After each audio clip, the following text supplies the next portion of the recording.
महोदय, अकोला विधानसभा मतदारसंघाचे आमदार साजिद खान पठाण यांना कुख्यात लॉरेन्स बिश्नोई गँगचा शुभम लोणकर यांनी कॉल करून 10 कोटी रुपयाची खंडणी मागितली आणि याच्या बाबतीमध्ये याचा उल्लेख आणि याची चर्चा आपल्या मागच्या अधिवेशनामध्ये जे आपलं बजेटरी होतं त्याच्यामध्ये झाली होती आणि त्याच्यामध्ये स्वतः सन्माननीय मुख्यमंत्री देवेंद्रजी फडणवीस यांनी इथे सांगितलं होतं की त्यांना वाय दर्जाचं संरक्षण देण्यात येईल, जे आजपर्यंत देण्यात आलं नाही.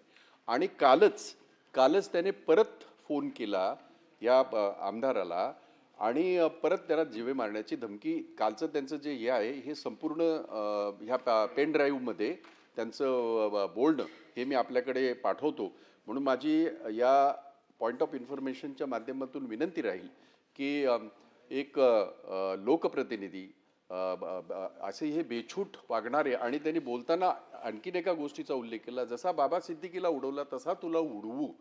काय म्हणजे हा झिरो टॉलरन्स आहे का? ठीक आहे. गृहराज्यमंत्री याची नोंद घेऊन त्यांना तात्काळ वाय दर्जाची सिक्युरिटी देण्यात यावी ही ह्या पॉइंट ऑफ इन्फॉर्मेशनच्या माध्यमातून मी विनंती करतो. आणि अध्यक्ष महोदय, सन्माननीय भाई जगताप यांनी जो प्रश्न इथे उपस्थित केला की ती पॉइंट ऑफ इन्फॉर्मेशनच्या माध्यमातून नक्कीच माननीय मुख्यमंत्री महोदयांनी ह्या अगोदरच या बाबतीमधल्या सूचना दिल्या होत्या. त्याची अंमलबजावणी का झाली नाही त्याची देखील माहिती आम्ही घेऊ, परंतु आजच 24 तासाच्या आतच त्यांना ही सुरक्षा तिथे प्रदान करण्यात येईल. आणि शेवटी लोकप्रतिनिधींची सुरक्षेची जबाबदारी ही आमच्या सर्वांची आहे. ठीक आहे, धन्यवाद. चित्राताई वाघ. धन्यवाद सभापती महोदय.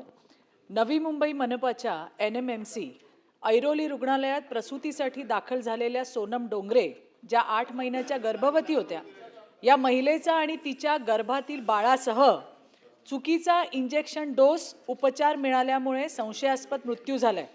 याच रुग्णालयातील दुसऱ्या एका गर्भवती महिलेची प्रकृती